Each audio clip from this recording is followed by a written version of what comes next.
Hello my dear student, welcome to my YouTube channel FA Study Assam. আজি মই তোমালোকৰ লগত ক্লাছ 10ৰ সমাজ বিজ্ঞানৰ প্ৰথমটো খণ্ড অৰ্থাৎ ইতিহাসৰ প্ৰথমটো লেসন অৰ্থাৎ বংগ বিভাজন আৰু স্বদেশী আন্দোলন নামৰ যেটো পাঠ আছে তোমালোকৰ সেই প্ৰথম লেসনটোৰ তোমালোকৰ আজি কেইটামান ইম্পৰ্টেন্ট MCQ দিম নিশ্চয় ভাল লাগিব হেকলৈকে চাই থাকিবা আৰু ইম্পৰ্টেন্ট আছে সো আজিৰ প্ৰথমটো কোৱেশ্চন আছে বংগ বিভাজন কেতিয়া কাৰ্যকৰ হৈছিল আমাৰ শুদ্ধ উত্তৰ হ'ব 1905 চনত বংগ বিভাজন ঘোষণা কৰে কোন গভৰ্ণৰ জেনেৰেল আমাৰ শুদ্ধ উত্তৰ হ'ব লৰ্ড কাৰ্জনে স্বদেশী আন্দোলনৰ মূল উদ্দেশ্য কি আছিল শুদ্ধ উত্তৰ হ'ব বিদেশী সামগ্ৰী বৰ্জন কৰা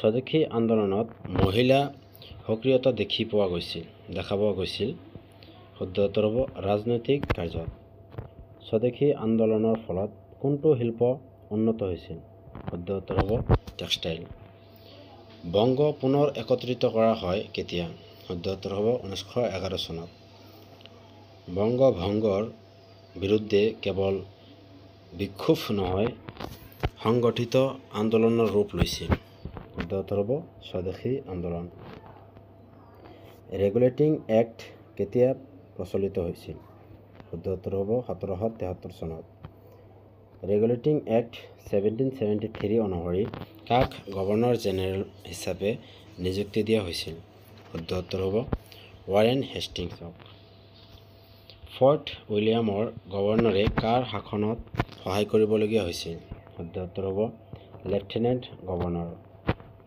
মোগল সম্ৰাট শাহ আলম আৰু ৱাট ক্লাইভৰ মাজত চুক্তি কেতিয়া সম্পন্ন হৈছিল শুদ্ধ উত্তৰ হ'ব 1765 চনত বংগ প্ৰদেশত ইংৰাজ শাসনৰ আৰম্ভণি কেনেদৰে হৈছিল শুদ্ধ উত্তৰ হ'ব ৰাজনৈতিক চুক্তিৰ জৰিয়তে ইংৰাজৰ হাতত বেহাল হোৱা অসমৰ অংশ কোনটো আছিল শুদ্ধ উত্তৰ হ'ব বিহাৰ আৰু উৰিষ্যা ভাৰতৰ প্ৰথমজন চিফ কমিছনাৰ কোন আছিল শুদ্ধ উত্তৰ হ'ব R.H.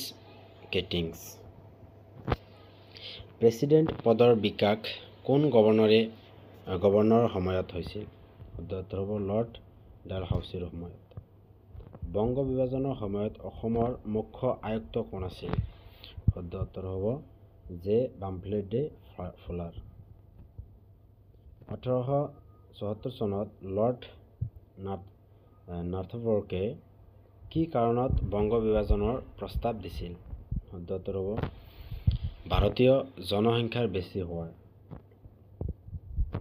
ৰাজ্যসভাই কোন তাৰিখে অসম আৰু উত্তৰ পূৰ্বাঞ্চলক বঙাল অংশৰ পৰা বিচ্ছিন্ন ঘোষণা কৰিছিল শুদ্ধ উত্তৰ হ'ব 14 ফেব্ৰুৱাৰী 1874 চনত 1903 চনত বংগ ভাগৰ প্ৰস্তাৱ কোনে আগবঢ়াইছিল শুদ্ধ উত্তৰ হ'ব লৰ্ড কাৰ্জনে অসমভুক্ত নতুন প্ৰদেশৰ মুখ্য আয়ুক্ত কোন আছিল শুদ্ধ উত্তৰ হ'ব উইলিয়াম ই ৱাৰ্ড 1905 চনৰ 1 জুলাইত কি কাৰ্য আৰম্ভ কৰা হৈছিল শুদ্ধ উত্তৰ হ'ব বংগ ভংগ প্ৰক্ৰিয়া আৰম্ভ হয় minority on territorial redistribution in India নামৰ এখন বিশেষ ৰিপৰ্ট কোনে প্ৰস্তুত কৰিছিল শুদ্ধ উত্তৰ হ'ব হেবাৰ্ট ৰেছলিৰ পেপাৰ্ছ বুলিও কোনখন নথিপত্ৰক জনা যায় শুদ্ধ উত্তৰ হ'ব minority on territorial redistribution in India বংগবাঘ বুলিলে কাক কোৱা হয় শুদ্ধ উত্তৰ হ'ব 1903 পৰা 1911 চনৰ মাজত হোৱা অসমৰ সংগে অঞ্চল সংলগ্নীকৰণৰ প্ৰক্ৰিয়া 1905 চনৰ বংগ বিভাগৰ ফলত কোনখন নতুন প্ৰদেশ গঠন কৰা হৈছিল শুদ্ধ উত্তৰ হ'ব পূৰ্ববংগ আৰু অসম নামৰ প্ৰদেশৰ ৰাজধানী আছিল শুদ্ধ উত্তৰ হ'ব ঢাকা পূৰ্ববংগ আৰু অসম প্ৰদেশত মুছলমান জনসংখ্যা প্ৰায় কিমান আছিল শুদ্ধ উত্তৰ হ'ব 1,20,00,000 বংগ বিভাজনৰ মূল উদ্দেশ্য কি আছিল? শুদ্ধ উত্তৰ হ'ব ৰাষ্ট্ৰীয় আন্দোলন বিভক্ত কৰা। বংগ বিভাগৰ সময়ত অসমৰ জিলাসমূহ কিমান আছিল? শুদ্ধ উত্তৰ হ'ব 7টা। ভাগ কৰি শাসন কৰা নীতিৰ উদাহৰণ স্বৰূপে কোনটো ঘটনা ধৰা হয়? শুদ্ধ উত্তৰ হ'ব বংগ বিভাগ। লৰ্ড কাৰ্জনে বংগ ভংগৰ প্ৰস্তাৱ জনসংখ্যাৰ মাজত কেতিয়া ঘোষণা কৰে? শুদ্ধ উত্তৰ হ'ব 16 অক্টোবৰ 1905 চনত। পূৰ্ব বংগ আৰু অসম নামৰ প্ৰদেশৰ ৰাজধানী আছিল? শুদ্ধ উত্তৰ হ'ব ঢাকা। নতুন প্ৰদেশ পূৰ্ব বংগ আৰু অসমত কোন অঞ্চলসমূহ অন্তৰ্ভুক্ত হৈছিল? শুদ্ধ উত্তৰ হ'ব ঢাকা, চট্টগ্ৰাম, ঢেকিয়া, অসম আদি অঞ্চল। 1905 চনৰ মানচিত্ৰ অনুসৰি পূৰ্ব বংগ আৰু অসমক কি হিচাপে শাসন কৰা হৈছিল? শুদ্ধ উত্তৰ হ'ব লেফটেনেণ্ট গভৰ্ণৰৰ অধীনত। লৰ্ড কাৰ্জনে বংগ ভংগৰ পূৰ্ণ প্ৰস্তাৱ আগবঢ়াই ক'ত? শুদ্ধ উত্তৰ হ'ব কলকাতাত। অসমৰ ৰাজধানী কলকাতাৰ পৰা ক'ত স্থানান্তৰ কৰা হৈছিল? শুদ্ধ উত্তৰ হ'ব ঢাকাত। নতুন গঠন হোৱা পূৰ্ব বংগ আৰু অসমৰ উচ্চ ন্যায়ালয় ক'ত স্থাপন কৰা হৈছিল? শুদ্ধ উত্তৰ হ'ব ঢাকাত। বংগ বিভাগৰ ফলত বিহাৰ, উৰিষ্যা, ছোটানাগপুৰ অঞ্চল কোনখনত অন্তৰ্ভুক্ত কৰা হৈছিল? শুদ্ধ উত্তৰ হ'ব পশ্চিম বংগত। কেতিয়া বংগ বিভাগ কাৰ্যকৰী কৰা হৈছিল? শুদ্ধ উত্তৰ হ'ব 16 অক্টোবৰ 1905 চনত।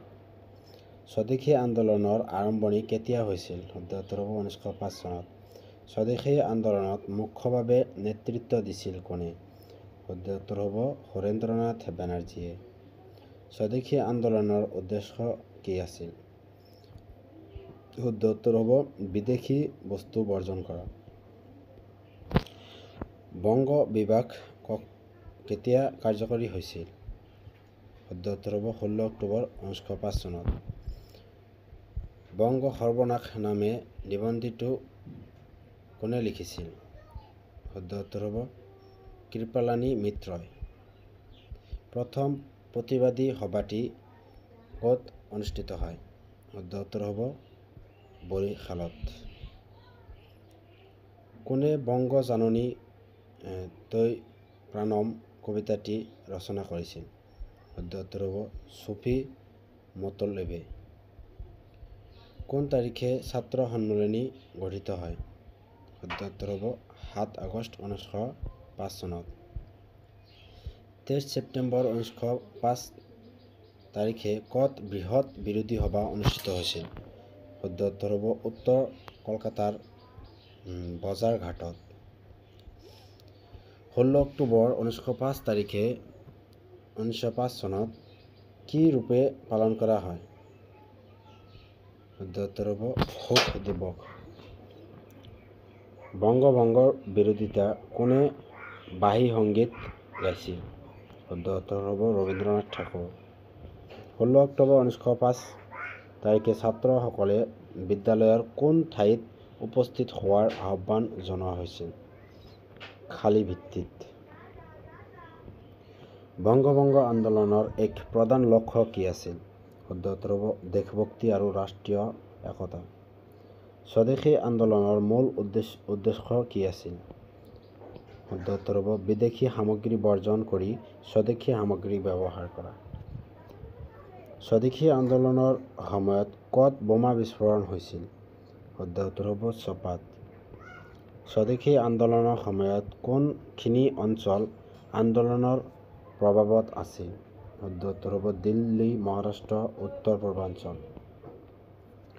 স্বদেশী আন্দোলন কেতিয়া আৰম্ভ হৈছিল? শুদ্ধ উত্তৰ হ'ব 1905 চনত।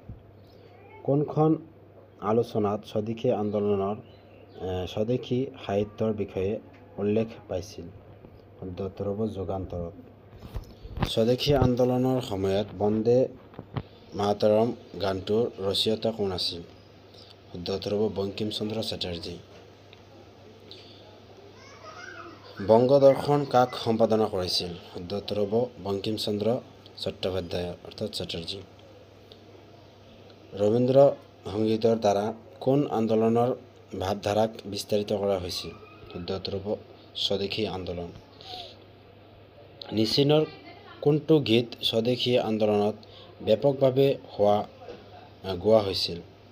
শুদ্ধ উত্তৰ হ'ব বন্দে মাতৰম। ধৰ্মতলা এক্সিডেণ্ট কেতিয়া সংঘটিত হৈছিল? শুদ্ধ উত্তৰ হ'ব 1905 চনত। এণ্টি চাৰ্কুলাৰ ছ'চাইটি গঠন হৈছিল?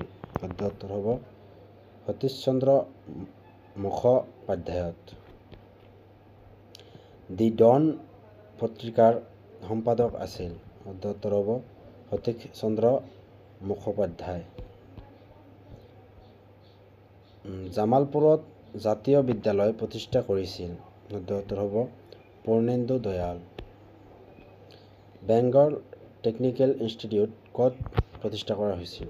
শুদ্ধ উত্তৰ হ'ব কলকাতাত। স্বদেশী আন্দোলনৰ সময়ত শিক্ষাৰ ক্ষেত্ৰত আগভাগ লোৱা প্ৰধান ব্যক্তি কোন আছিল? শুদ্ধ উত্তৰ হ'ব সতীশ চন্দ্ৰ মুখোপাধ্যায়। ভাৰতৰ স্বদেশী আন্দোলনত অংশগ্ৰহণ কৰা ICS মহিলা আছিল? শুদ্ধ উত্তৰ হ'ব Margaret Elizabeth Noble. Daily Telegraph পত্ৰিকাই ভাগিনী নিবেদিতাক ক'ত ইংৰাজৰ শত্ৰু বুলি অভিহিত কৰিছিল? কেতিয়া ইংৰাজৰ শত্ৰু বুলি অভিহিত কৰিছিল? 1909 চনত। স্বদেশী শিল্প উদ্যোগৰ ভিতৰত তলৰ কোনখন উদ্যোগ প্ৰথম গঢ় লৈ উঠিছিল? শুদ্ধ উত্তৰ হ'ব বেংগল কেমিকেল। আচাৰ্য প্ৰফুল্ল চন্দ্ৰ ৰায় কোনখন উদ্যোগৰ সৈতে জড়িত আছিল? শুদ্ধ উত্তৰ হ'ব বেংগল কেমিকেল। চাকিচুৰা মাৰ্গ বসন গোঠনি আদি উদ্যোগ আৰম্ভ হৈছিল? শুদ্ধ উত্তৰ হ'ব মহাৰাষ্ট্ৰত। স্বদেশী আন্দোলনৰ অন্যতম প্ৰচাৰিকা ৰাণী হৈছিল সৰলা দেৱী চৌধুৰাণী। ভাগিনী নিবেদিতাৰ প্ৰকৃত নাম কি আছিল? শুদ্ধ উত্তৰ হ'ব Margaret Elizabeth Noble. The most obstinate and most dangerous antagonist of the English বুলি কাক কোৱা হৈছিল? শুদ্ধ উত্তৰ হ'ব ভাগিনী নিবেদিতাক। স্বদেশী আন্দোলনক সমৰ্থন জনাই স্বদেশী গীত গাইছিল? শুদ্ধ উত্তৰ হ'ব সৰলা দেৱী চৌধুৰাণীয়ে। বেংগল কেমিকেল প্ৰতিষ্ঠা কৰিছিল? শুদ্ধ উত্তৰ হ'ব Acharya Prafulla Chandra Ray. Bengal Chemical and Pharmaceutical Works কোনে প্ৰতিষ্ঠা কৰিছিল? শুদ্ধ উত্তৰ হ'ব আচাৰ্য প্ৰফুল্ল চন্দ্ৰ ৰায়। স্বদেশী বয়ন সমাজ কোন চহৰত স্থাপন কৰা হৈছিল? শুদ্ধ উত্তৰ হ'ব চট্টগ্ৰামত। আবয়ন সমাজ কোনে স্থাপন কৰিছিল? শুদ্ধ উত্তৰ হ'ব সত্যেন মজুমদাৰ। মহাজাতি লাহোৰ প্ৰতিষ্ঠা কেনেকৈ হ'ল? শুদ্ধ উত্তৰ হ'ব ব্ৰিটিছ বিৰোধী জাতীয় একতা স্থাপনৰ উদ্দেশ্যে। লৰ্ড মিণ্টো আৰু মৰলীৰ নামত যে সংস্কাৰ পদ্ধতি পঠোৱা হৈছিল তাক কি কোৱা হয়? শুদ্ধ উত্তৰ হ'ব মিণ্টো মৰলী সংস্কাৰ। ব্ৰিটিছ চৰকাৰে ভাৰতীয় সমাজত মেডনীতি প্ৰৱৰ্তনৰ উদ্দেশ্যে কোনটো অধ্যাদেশ জাৰি কৰিছিল? শুদ্ধ উত্তৰ হ'ব মৰলী মিণ্টো সংস্কাৰ অধ্যাদেশ। ব্ৰিটিছ চৰকাৰে মুছলমানক বেলেগ ৰাজনৈতিক অধিকাৰ প্ৰদান কৰিবলৈ কোনটো নীতি গ্ৰহণ কৰিছিল? শুদ্ধ উত্তৰ হ'ব বিভাজন শাসনৰ নীতি। উচ্চ পদত নিযুক্ত কৰা প্ৰথম ভাৰতীয় মুছলমান আছিল? শুদ্ধ উত্তৰ হ'ব ছিদ্দিক হুছেইন। মুছলিম লীগৰ প্ৰথম সভা ক'ত অনুষ্ঠিত হৈছিল? শুদ্ধ উত্তৰ হ'ব ঢাকাত। জন মৰলী কোন আছিল? শুদ্ধ উত্তৰ হ'ব ভাৰত সচিব। স্বদেশী আন্দোলন আৰু জাতীয় কংগ্ৰেছ অধ্যায়ত স্বদেশী আন্দোলন কেতিয়া আৰম্ভ হৈছিল? 1905 চনত। স্বদেশী আন্দোলনৰ সময়ত বৈদেশিক সামগ্ৰীৰ বিকল্প হিচাপে কি প্ৰচলিত কৰা হৈছিল? স্বদেশী সামগ্ৰী।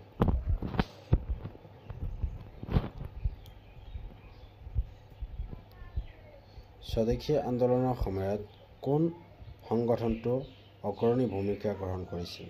শুদ্ধ উত্তৰ হ'ব কংগ্ৰেছ। স্বদেশী আন্দোলনৰ অন্যতম মুখ্য উদ্দেশ্য কি আছিল? শুদ্ধ উত্তৰ হ'ব স্বদেশী শিল্প আৰু সামগ্ৰীৰ ব্যৱহাৰ বৃদ্ধি কৰা।